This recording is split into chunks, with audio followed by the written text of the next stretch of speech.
Morning. Ayin Beis, Volume 3, we're on page 1312. Aleph Shin Yud Beis.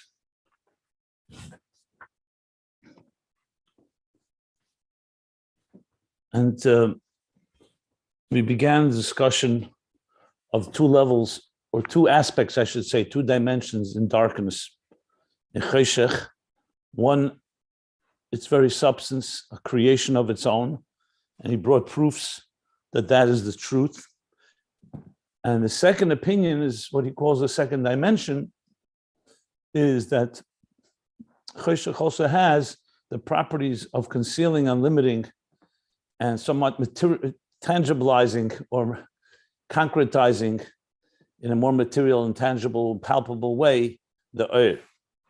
As he explained with the example of the slapshus hakoiches, the way the faculties, the soul's faculties manifest inside the body and the limbs and organs of the body. And the dogma for that is the slapshus of Eris and Kalim Lamaila. So Eris and Kalim is essentially what we can learn from.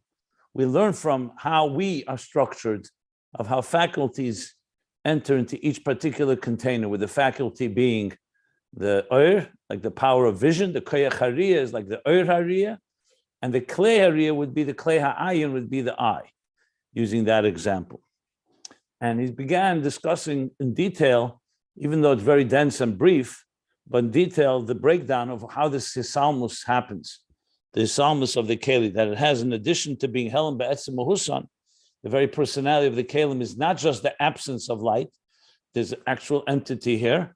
And they also conceal the second element, like in Cheshech, as he explained in the previous paragraph. So he began saying that the beginning of the Hisalmus is first, that the Eir HaBligvul of the divine infinite, with all the possibilities, needs to be concealed for there to emerge the Eir HaGvul, or what he called the Eir Pnimi, on top of page 1312.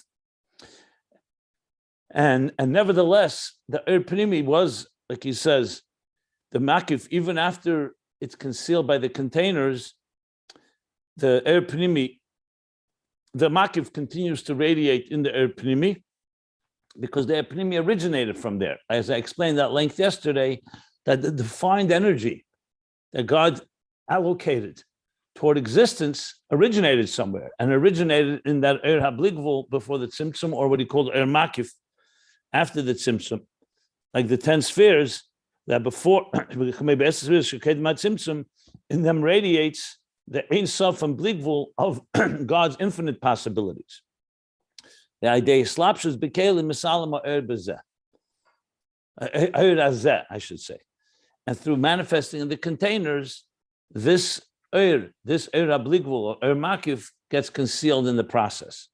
So to be more specific, and especially to elaborate a bit more on the parentheses where he distinguishes between Tzimtzum and Kalim, even though he uses Tzimtzum Harishan as an example, is that in the process of how God conceals, and this is critical, like a teacher must conceal his brilliance for there to be the presence of another consciousness of a student, the same thing, the divine consciousness that is all-encompassing and omnipresent, pre-Tzimtzum, is concealed in order to leave room for an independent consciousness called existence to emerge, which would ultimately evolve into the existence as we know it today. How is this possible? A reality like ours, where the truth is that everything is Eined Milvade, nothing but God, and Elokuz B'Pshitus, where the true nature of everything is divine, and Elam is B'Schachus, and the worlds are just a novelty, an add-on. And here we actually feel the other way around. We feel existence is the reality, and godliness is novel, so to speak, needs to be introduced. As we learned earlier, that's the darkness of this world, that on its own, it conceals the reality of the divine within all of existence. So that was possible. Tzimtzum is the power that God uses to conceal that divine. It doesn't conceal it from himself, obviously, just like a teacher's brilliance doesn't get concealed fundamentally from the teacher. It's just concealed in its conscious level that the teacher can't be focusing on it.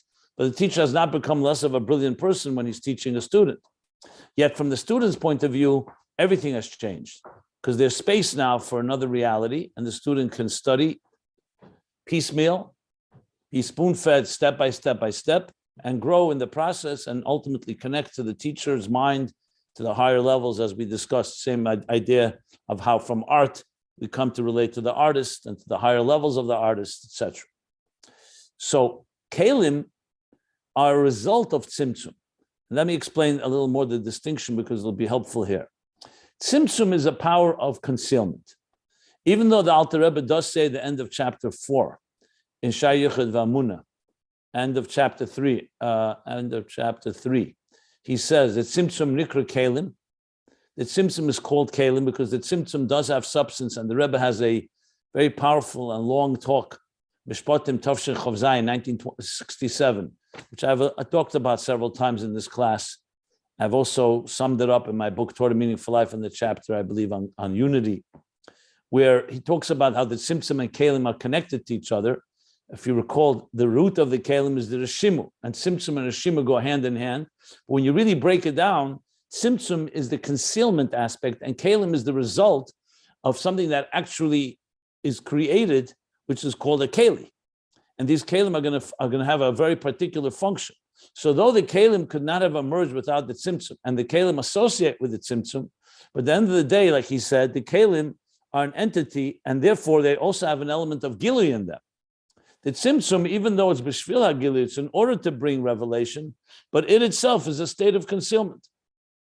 The kelim are, like he said, even though they are be'etzem uhusam, they're helam, because they have an identity of their own.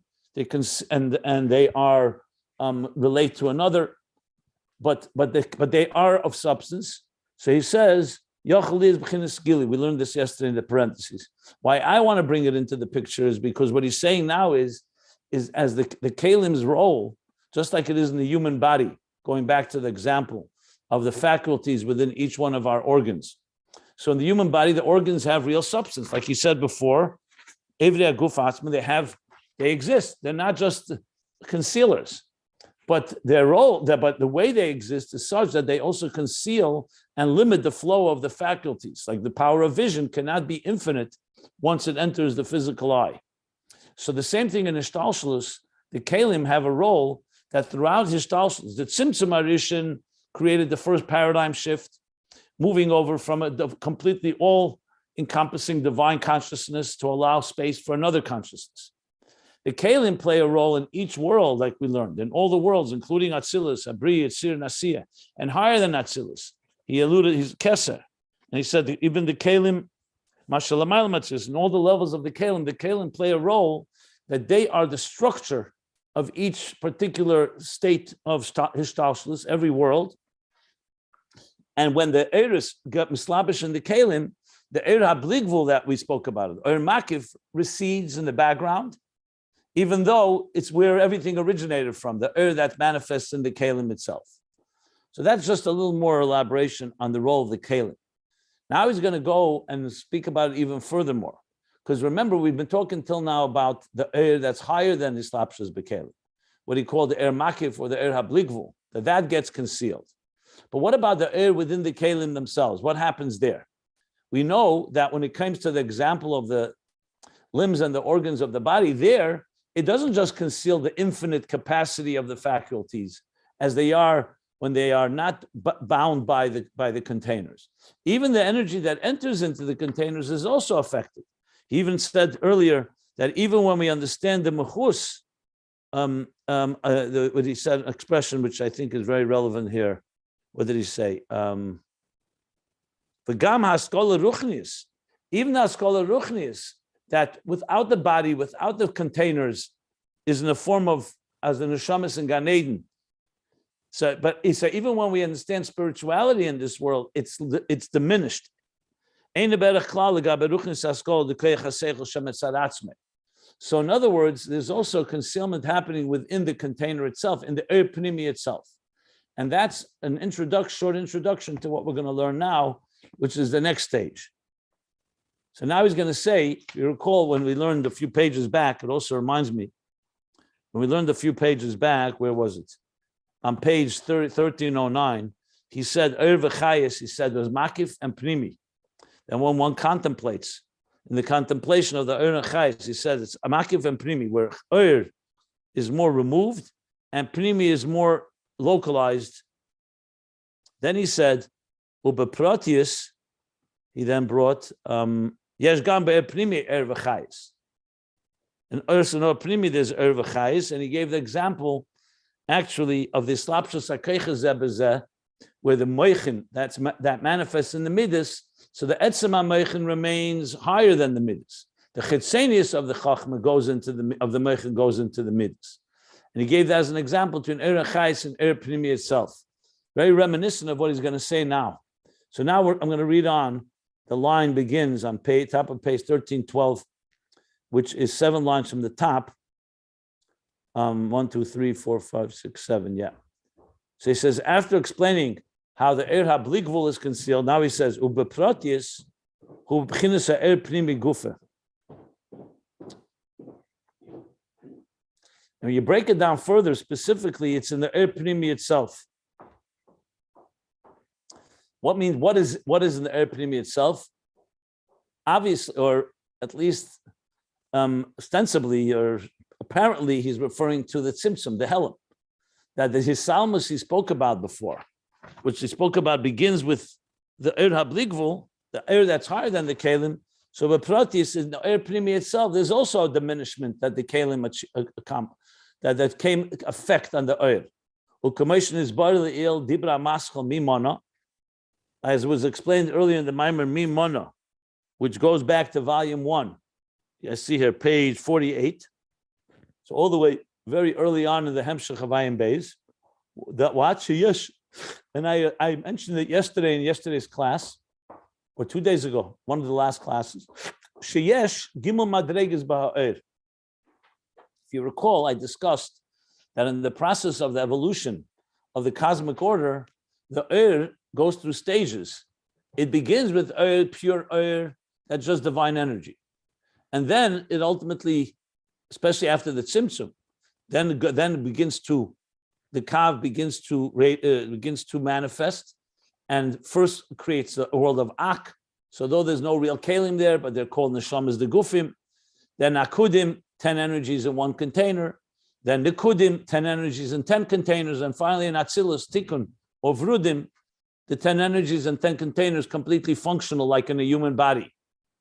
It's not a human body yet, but they're, spiritually speaking, the energies and containers are completely coordinated and interactive and interconnected, discalus and so on. So he's going to go, there are generally three stages of the air goes through as it travels, so to speak. What are the three levels? So the 3 levels he said there, he said like this: the air on its own, etzema air. I see he doesn't spell it out, but I'll tell you from then. He called it Nekud Kav Shetach, was where he spoke about it, and he also called it Chemer Tzura Tikkun, I think. Nekud Kav Shetach, yeah. The 3 levels is the Etzema Eir itself. Remember, we spoke about Eir. I know it's a word that we use, energy, light, but for all practical purposes, Eir is the divine expression. It's Elikus. That's what Eir is, but expression of Elikus. We talk about Atzmus, higher than Eir. That's higher than expression, higher than definition, higher than anything. You can't even call it a presence, like a field of energy. Beyond it all. When you talk about Kalim in the highest levels, that's the power of God to conceal, the power to limit.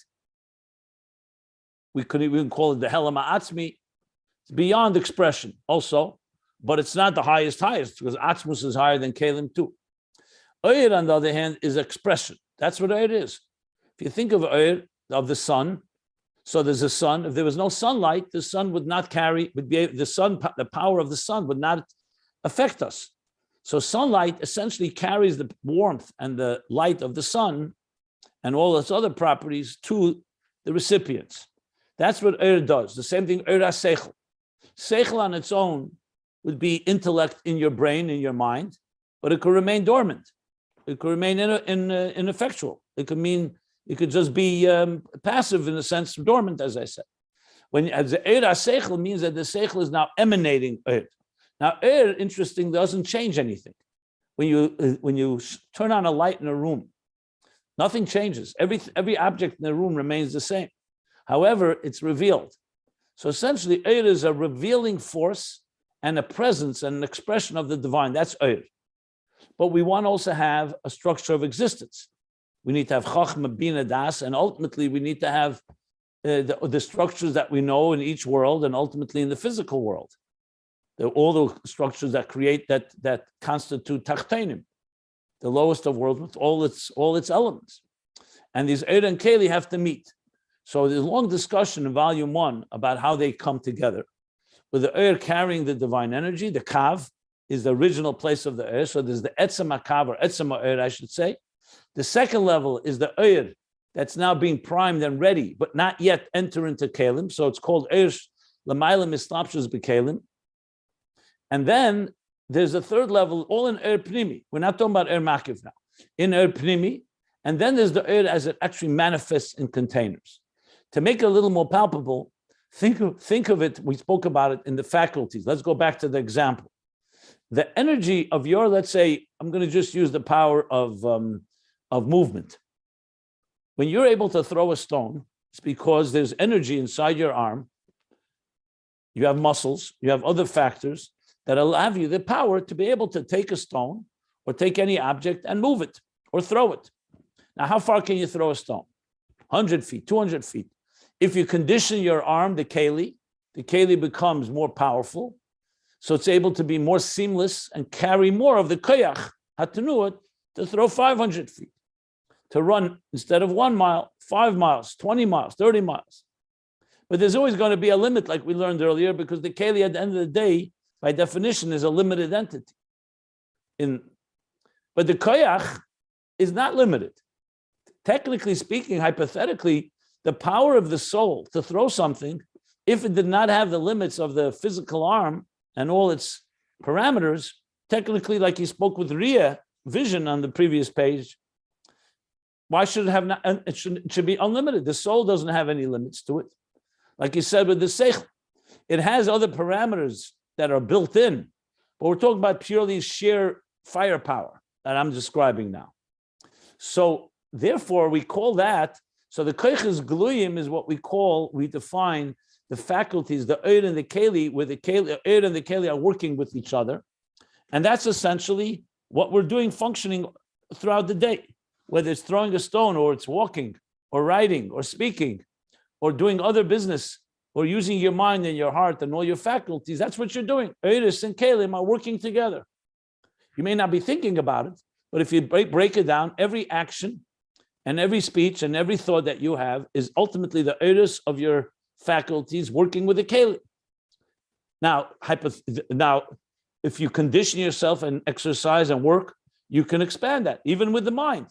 The more you gaita mitzasi, the more you immerse yourself, the more you struggle, exert yourself in learning, you can actually expand your mind's consciousness. You can expand your mind.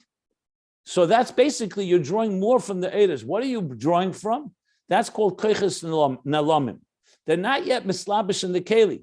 What's mislabish in the keli, I'll just give it in I've used this example many times in education. If you're a good teacher and you have a class, and you evaluate your students' capacity and aptitude. So how do you evaluate it? You're evaluating their Eiris and their Kelim. Some students have very strong Eir. They're smart, they have certain talents, but they may not have developed Kelim, instruments, methods. That's what good education is. You can't make someone, the way we're born, that's how we're born.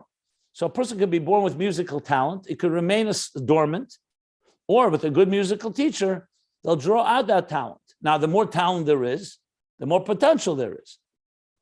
Now, everybody has certain talents, everybody has a certain amount of seichel, but you could distinguish someone who has genius musical talent compared to someone else who doesn't.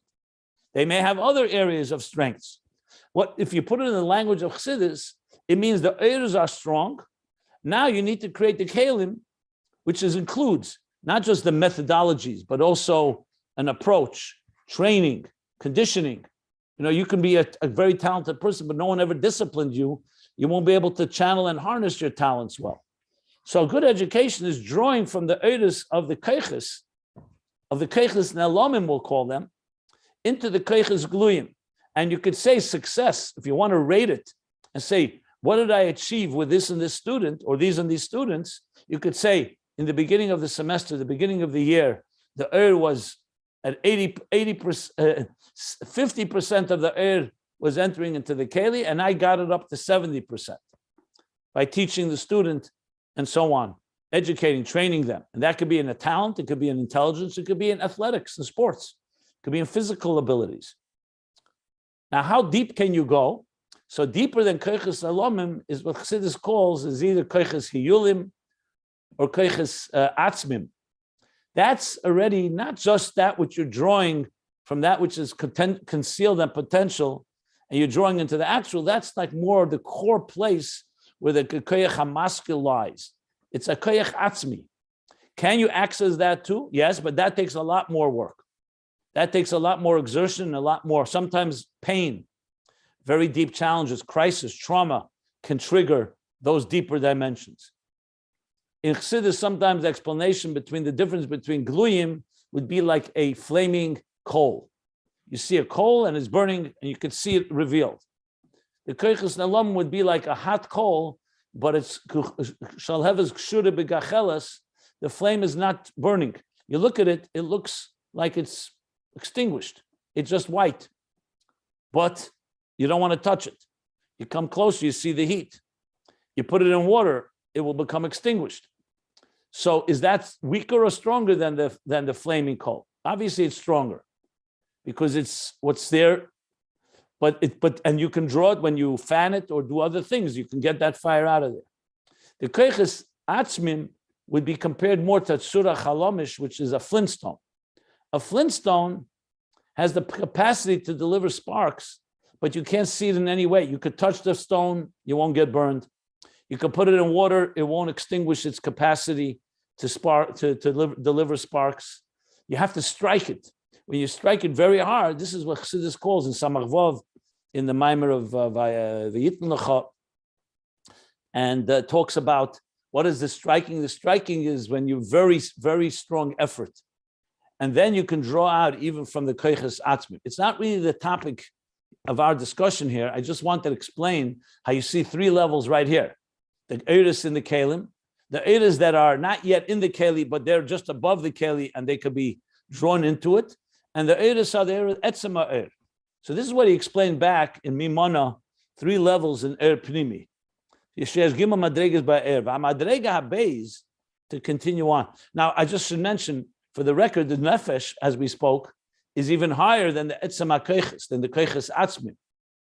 Because the Nephesh is, as we discussed earlier, previous pages, doesn't even have any shape. Koiches atzmim, you could still say, is the koyach haseichel, koyach hamaskil ha'atzmi, or hayuli. When you say the Nephesh is not made up of piece parts. So the Nephesh is higher than that. The Nephesh is nesa koiches, or koiches haklulim benefesh is also another word for the koiches atzmim. Then there's the Nephesh nesa koiches. The Nephesh carries the faculties. Just to give the fuller picture. And each of these examples, each of these levels, I should say, serve as an example for different levels of the divine energy as it begins to relate to Kalim or is still above that. But let's bring it back to where we are right now. So he's going to focus on Madrega Habeis in the three levels of the eras that I just described. What we would call is what? It's eir, it's not the eir in the keli, it's higher than the kelim. It doesn't come into islapshus and actually manifesting in the keli. But it is in eir pnimi itself, it's level 2, that's by being prepared, that ultimately will enter into the keli. And delve into what the mimer that we learned earlier, Vayakal Moshe, below they say, that's volume 2, page 908. Okay. Nimtza, so we derive from this, what do we take from this? So what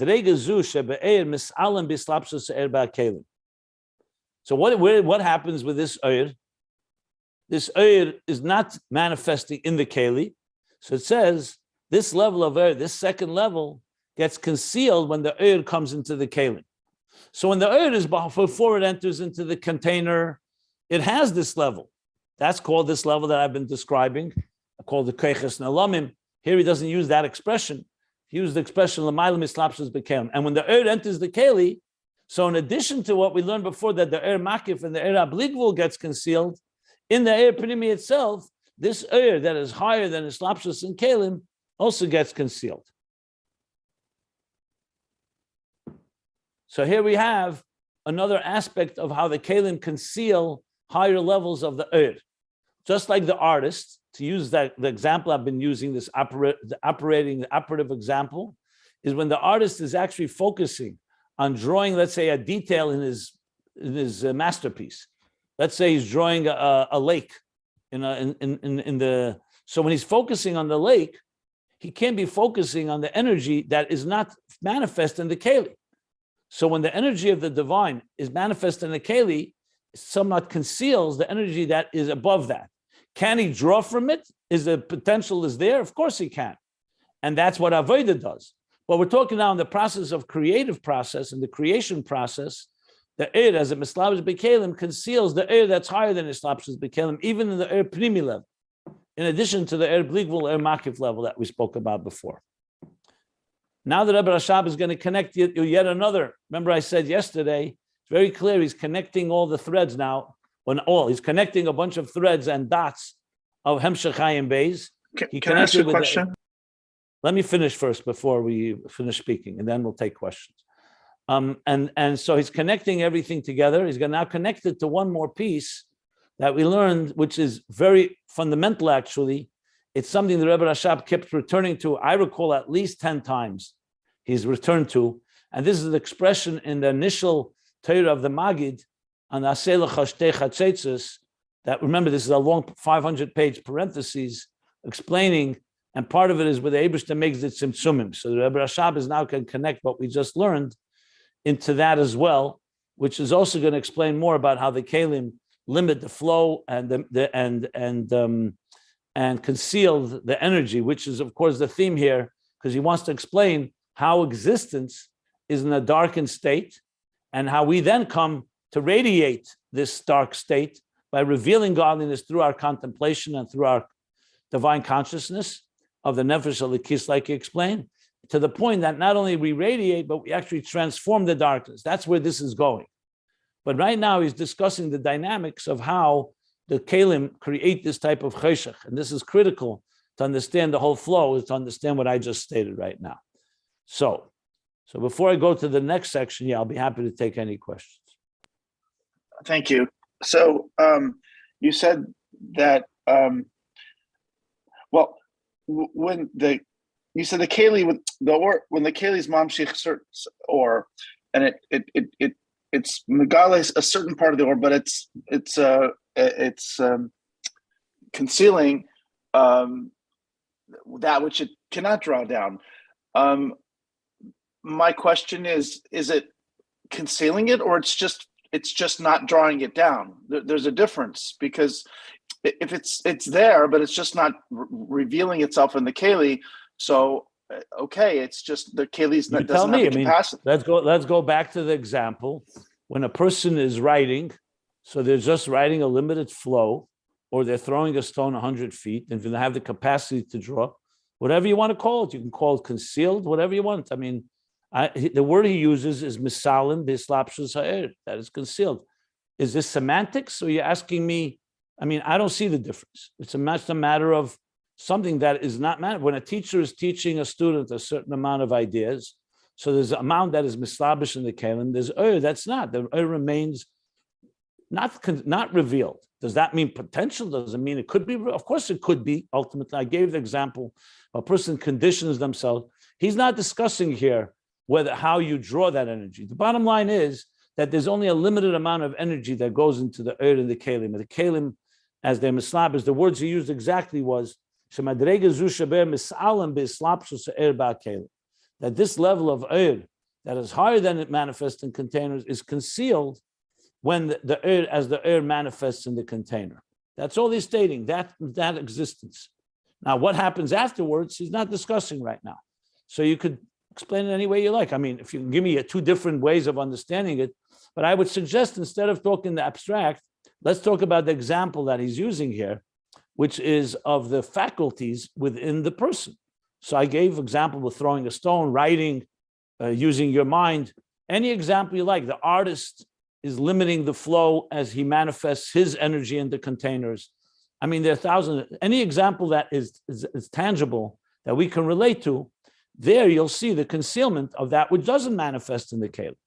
It's like saying when a teacher's teaching an idea and he speaks for, let's say, 10, 15 minutes, and someone will say, did he reveal all the into the Keli? The answer is no.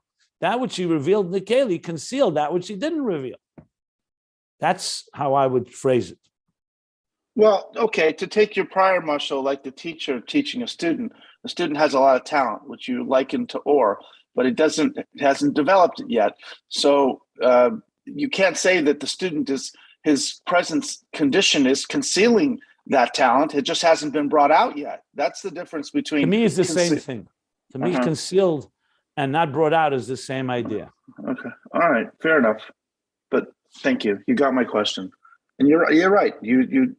He does say exactly what you said. So that's why I asked, because to me it's conceptually different. But I understand how it's synonymous. In other words. Anybody else want to clarify anything? Okay. So now the Rebbe Rashab is tying it together with yet another point. I find three things. First, he connected it with the Oblique. Now the the Gamnis Bar Le'il. It was also explained earlier. The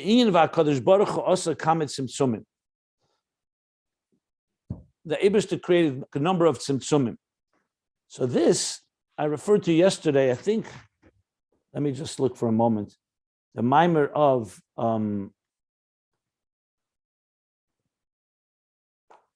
I think it's boy. Let me see a second.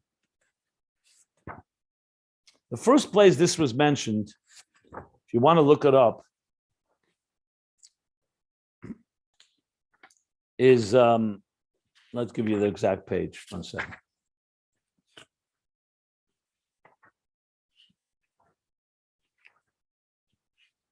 Is it yesterday? No.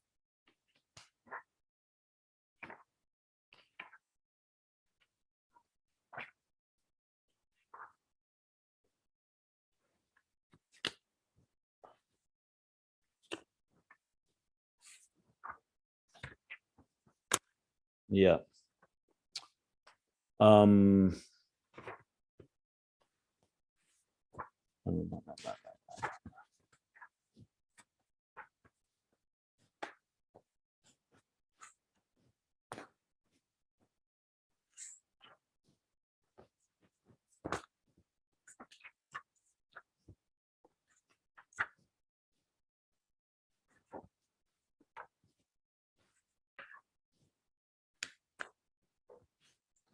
Sorry about that. 1 second. Started with the here.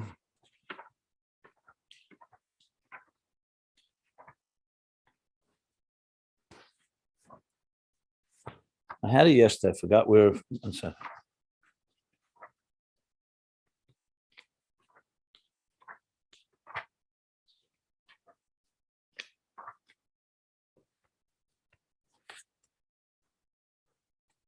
I thought it was the boy mimer, but the first place he brought it, yeah, right here, yeah, it is boy. I found it right away. I just missed it. Okay, page 832 in volume 2. So there he brought the language from the Magid that HaKadosh Baruch Hu also comments in. He's talking about how we create an interface and union between the divine and existence. So first he speaks about the process. He says the Eibishter made also kamet tzimtzumim derech kama elemes kedei sheyeh achdus im ha'adam shelo yochel lizbeil es behiraseh. Why did he make the tzimtzumim through a number of worlds? Because he wanted to have he wanted to be united with the human being, but the light of the divine is too intense. It's like looking at the sun; it'll blind us. We can't contain it. So God made a number of tzimtzumim. And then he goes on to explain how we reverse the process through our Aveda, that through us, Adam tzarich lifresh esasim b'kol ha'gzashmis, when we so-called free ourselves, and we, like he's speaking about here, literally the same theme. When we weaken the hold of the physical world on us, which is a result of the tzimtzumim, we reverse the process and we connect to the divine as it precedes these tzimtzumim. So this is a theme, a central theme going back all the way, page 832. Now we're on page 1312. So we're talking about 500 pages back. And this is a theme that recurs throughout volume 2, and a number of times the Rebbe Rashab continues to refer to it. So now he's referring to it yet again and says, so we also learned earlier, HaKadosh Baruch Hu also kamet tzimtzumim, and ube'inyan b'chinas kamada adam. So there he also, a little later, in the few pages, let's say, kamayim aponim leponim, kamada adam. So he also spoke about the idea how the reflection of the divine, the supernal man above, is reflected in the human being below, which means that we are created in the divine image, and that's the process that we use to reconnect to the divine. So he said in these themes that we discussed earlier, and this again goes back to 832, Kamada Adam, I believe, begins.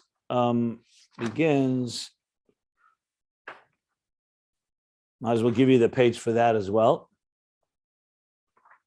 It's a number of pages later.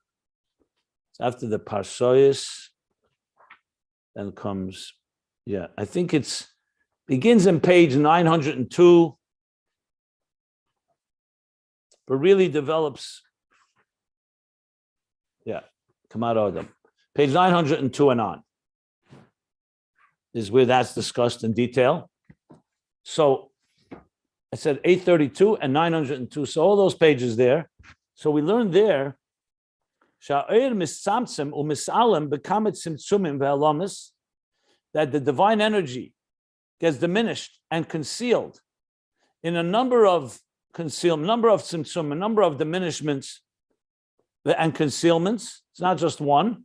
In other words, the air continues to go through gradations as it gets more and more concealed through the process of creation. To the point where the earth ultimately manifests into the containers of the 10 spheres. So the same idea we've been discussing, that the earth is just different places in Ayin Beis. Mimana was in volume 1, where he talked about the 3 levels of earth. Now he's connecting it in volume 2 to the Kamet Tzimtzumim and the Mara Adam, that ultimately to be able to say that the divine manifests in something that is in the structure that we call tselem udmus.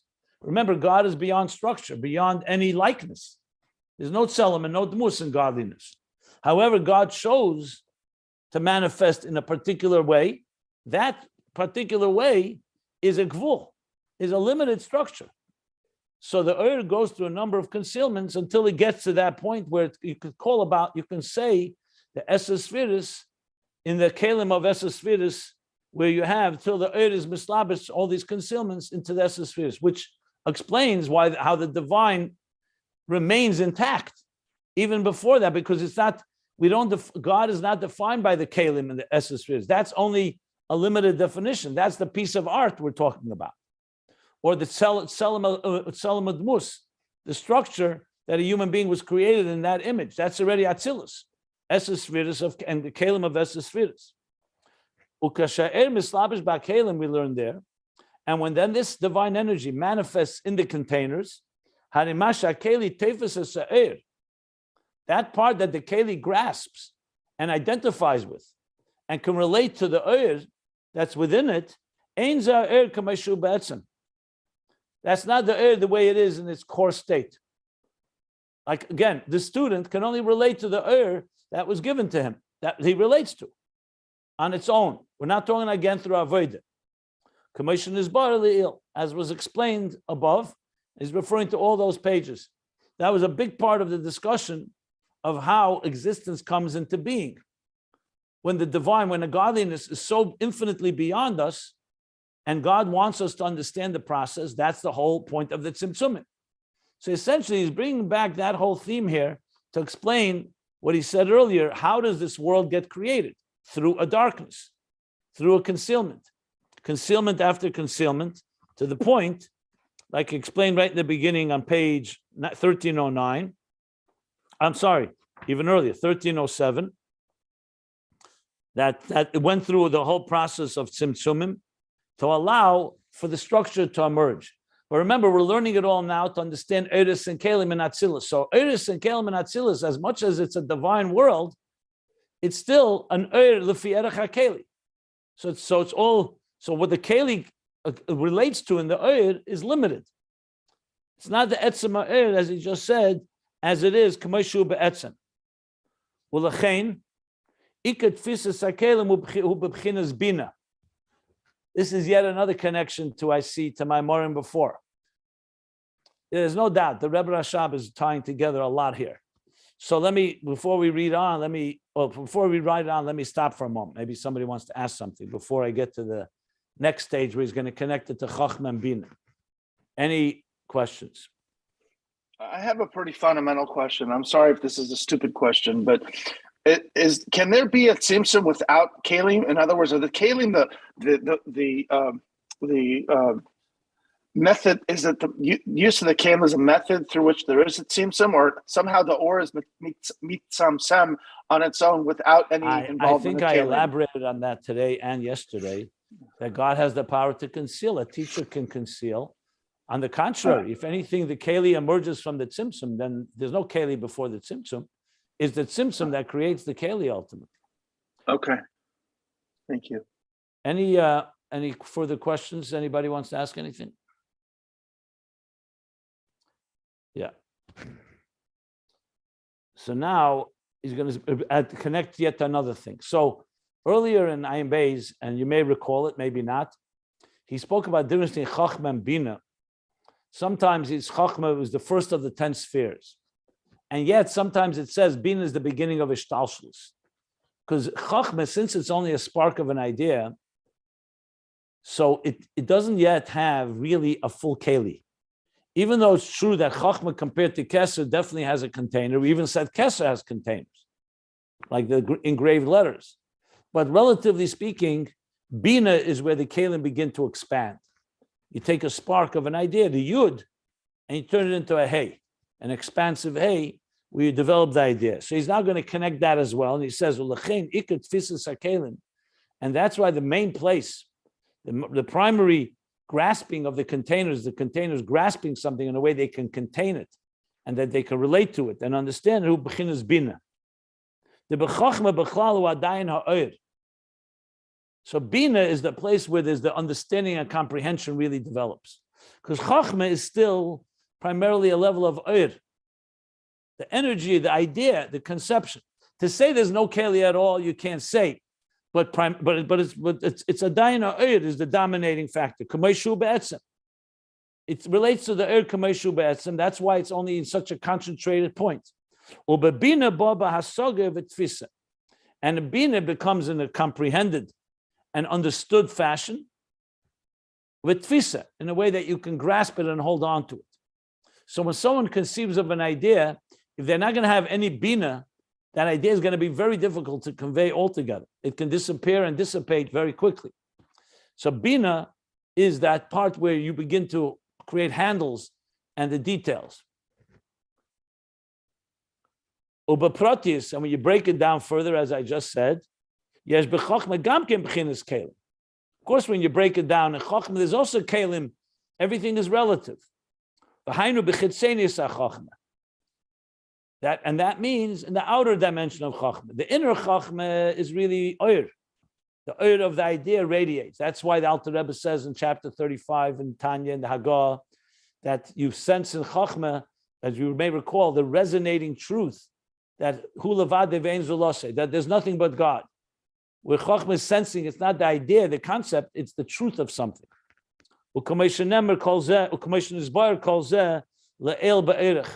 As all this was explained above at length, which just again indicates how the Rebbe Rashab keeps connecting everything to what we learned earlier. The fact that he said several times, we learned this earlier, is not because he's just adding words to tell us Maramokim. I believe it's also indicating to us that he's tying it all together, that going back to that, you'll understand this better, and this will help us understand what we learned earlier. So he's really tying together different parts of the Hemshech. And he makes it clear, but he didn't just explain it, he explained it at length. That was the second time he said that. Before he also said Barucha. He said the language he also said that we learned earlier. I remember the language he also said somewhere, Commissioners Barleil Baruch, Ba'erich, on the 7th line of the page as well. Commissioners Barleil Ba'erich. So, taking every cue of the Rebbe Rashab, every letter is precise. He doesn't just want to tell us that he spoke about it, but he spoke at length, meaning look it up to understand it fully. Okay.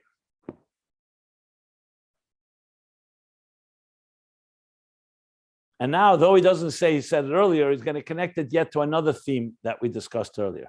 So far, I see connections to the Oblique, 1, 2, the 3 levels of Mimana, 2, to the Asa Kamit Tzimtzumim, 3, now Chachma Bina, 4, and now he's going to connect it to also a theme in volume 1 that talks about what creates the hierarchy of space. Spaces consists of mylomata. Something is higher, something is lower. The hierarchy and structure of space. So back in volume 1, he explained, he says, that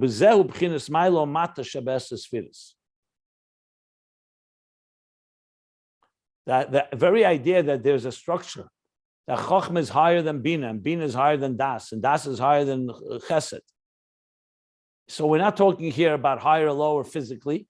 We're talking about in a hierarchy, that there's a hierarchy of Ishtalshlus, of a structure. So he says that hierarchy of Milo Mato in the 10 spheres, says, where is that manifested? Eiris and Kalim.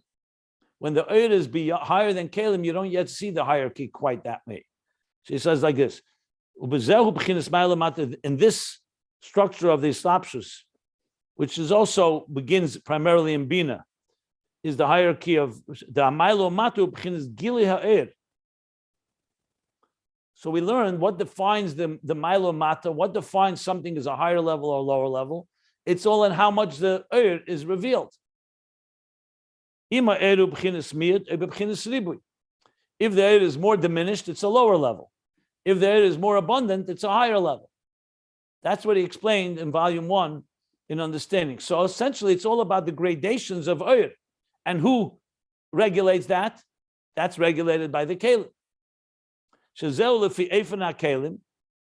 And that's where the Kalim come into play. Let's just use a human example, not a human. The example he's using here. Let's look at the flow of the blood in our circulatory system.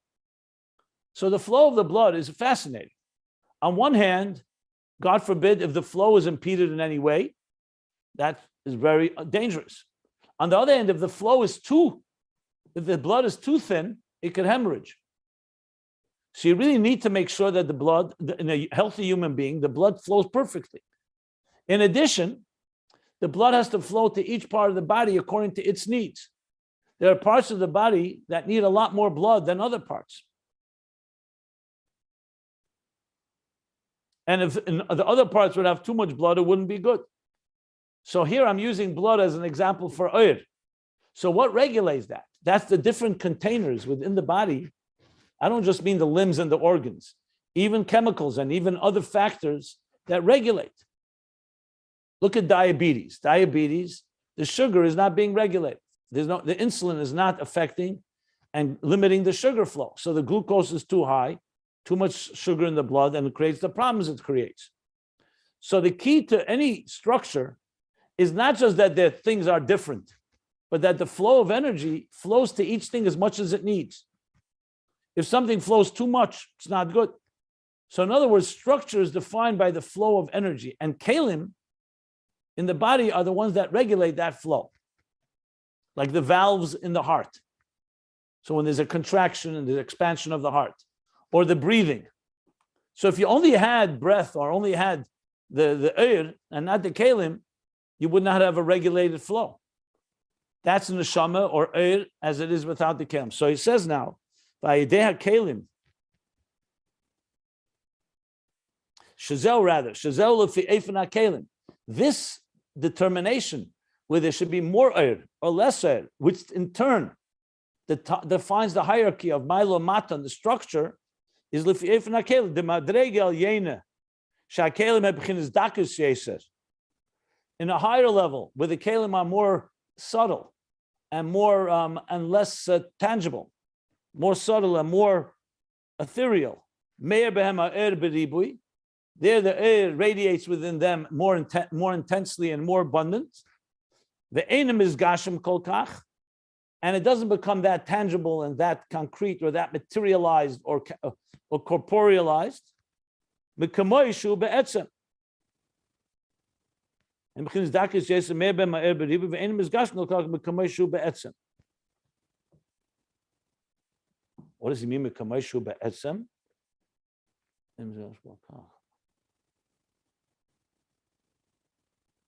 First, I thought it means as much as mizgashim as when the kelim become. But then he says kol shalamat. Mekamoishu be'etzem, but pashtus means ain't mizgashim mekamoishu be'etzem. Aha. There's the etzem ha'oyer, where there's no geshem altogether. But the higher level of containers, which are more subtle, the air is more beribui, and it doesn't become so physical relative to the way it is be'etzem, where it's not physical at all. That's how I would interpret this. Because in the next phrase he says, and then v'kol shalamata, and whatever's on a lower level means b'madrega v'kol shalamata b'madrega shakelim ebchinas hametzias yesed. Then in lower levels the kelim are more metzias. They're more substance. So, there's the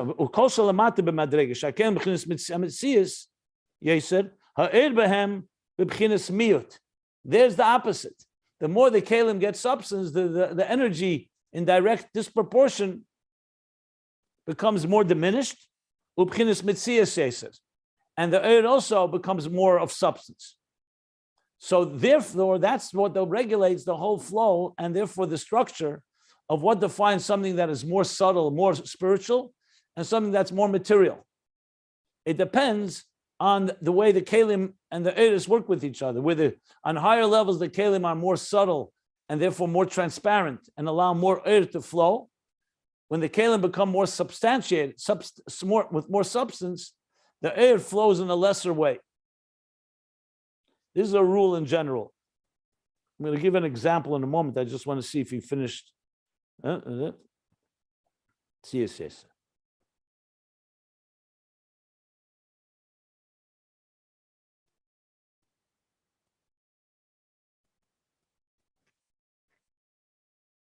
So this is one of the reasons it says, Chassidus asks a question, that you see the human body is structured 3 parts, reish, guf, regel. We learned this earlier as well. There's the head, there's the torso, the body, and there's the legs. So Chassidus asks a question. You see the primary faculties of the human being, and the most superior ones, and the most refined ones are in the head. The mind, vision, sight, sound, the power to speak, smell. When you go downward, even though there are faculties, but they're not as subtle, and they're not as many. The legs have the least amount of faculties, and yet they're half the human body. And the head is less than a third the human body. So Chassidus asks, it would be seen the opposite. Where there are more faculties, you need a bigger machine. So why is it that the smallest, the place where there's the most power, you have the least amount of physical space? And the Chassidus answer is because of this reason. Wherever there's more oir, there's less keli. Wherever there's more keli, there's less oir. That it always works that way.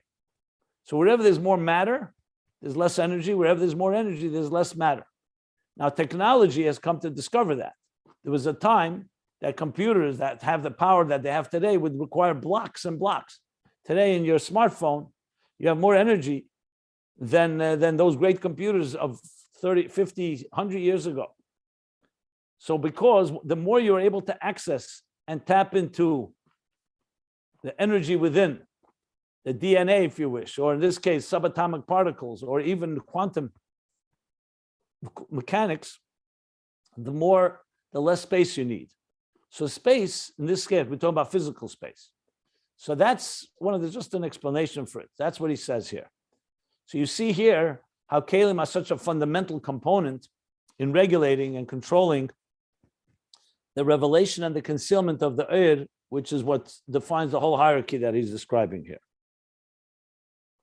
V'chein b'chol sfira b'frat yesh bo b'chinas pnimis hakelim v'chitzenius hakelim.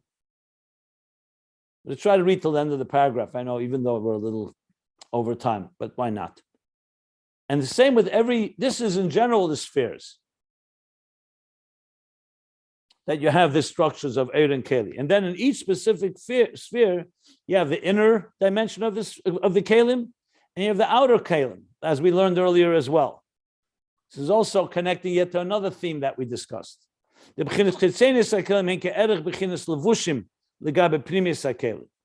outer dimension of the containers are similar, are ke'erech, proportionately speaking, relatively speaking, like garments compared to the inner kelim.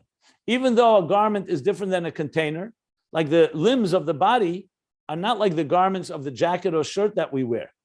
Yet compared to the inner dimension of the keli, which is closer to the Oyer, the outer dimension of the container is more like a garment. Because lavush is a concealer on the energy.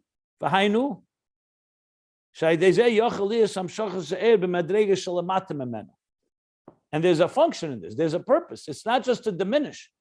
It's in order to allow that the Oyer should come down to a lower level. So you need another garment. Oh boy, he's connecting yet another theme. Like the slapshus patzufim, the structures, moichin, midas, that all interconnected and interwoven with each other. Ukamoshin is barliel. That dibra maskal zayitnu, yet another connection to zayitnu. That is also in volume 2. The klolas hakelim hadinyanim hu lahagdil sa'er. Now he's summing it up. So the general kelim we see from all of this. So now it's, I think, 7 connections I count to themes that were discussed earlier in Ayin Beis. Yeah. So we see from all of this that the general containers, their inyan, their purpose, their function is hulahagbil sa'er. It's to limit the flow of the Oyer, of the energy. Sha'er be'etzem eina begeder miyuchad be'etzem mahusei. Because the Oyer be'etzem fundamentally reflects me'ein hamoyer. It's similar to its source. So therefore, it doesn't have any particular geder, particular definition. Be'etzem mahusei, its fundamental personality, the Oyer on its own, doesn't have any particular parameter or particular structure, or particular identity, I should say. And for sure that it's not defined by his pastures, by its expression, by its extension. That's already an extension of the Oyer. We're talking about the etzema Oyer. And when the Oyer comes and manifests in containers, what happens? It changes. The Oyer manifests in a particular parameter and identity, and in a limited and confined way. Yet another connection we discussed earlier in the Maimer, and this is also in volume 2, the Maimer Ela Dvarim HaBeis. Wow. So there's an 8th connection, I think, if I count correctly. So there you have the Esser spheres of Atzilus defined in the context of how Kelim have an identity of their own, and they also conceal the Oyer. And he went through all different ways that it conceals and connects it to all the Maimorim, to many themes earlier in Ayin Beis. That's how I would sum up this last paragraph. I'm going to stop here. I'll take any questions if there are any, and then we'll resume tomorrow. Yeah. Any questions?